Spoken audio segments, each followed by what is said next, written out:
guys, my name is Alejandro Salcedo. Today I am going to weigh my nutritional recipes. Ingredients: 3 teaspoons yogurt, Greek yogurt, 4 teaspoons blue cheese, a medium teaspoon water,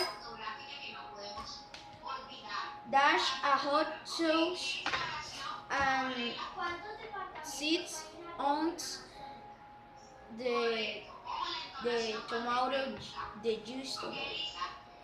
Okay. 3 cucharadas, 3 teaspoons the yogurt,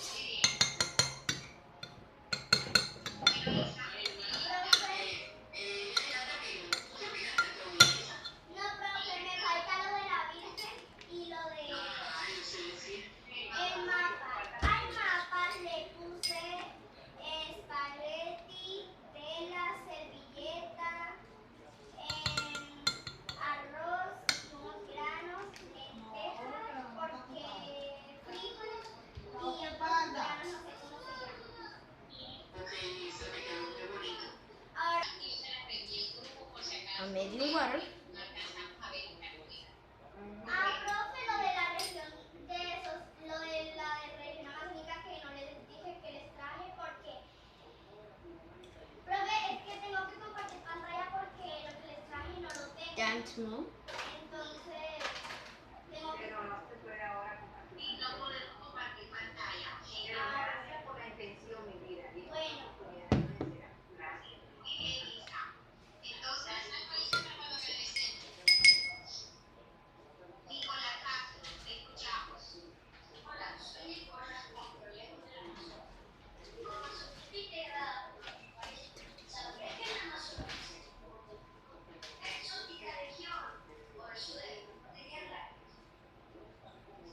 La Amazonía colombiana está situada al suroriente del Colombia, formada por los departamentos de Amazonas, Caquetá, Guainía, Guaviare, Putumayo, Baupés, Meta y Bichada.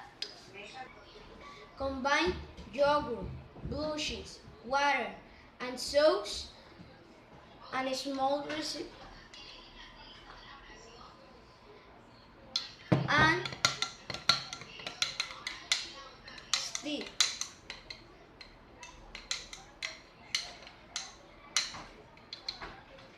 Mhm.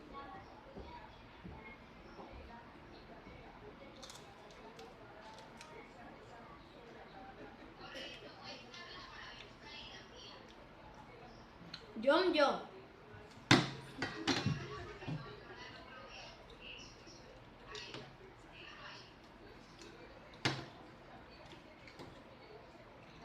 Sí, sir.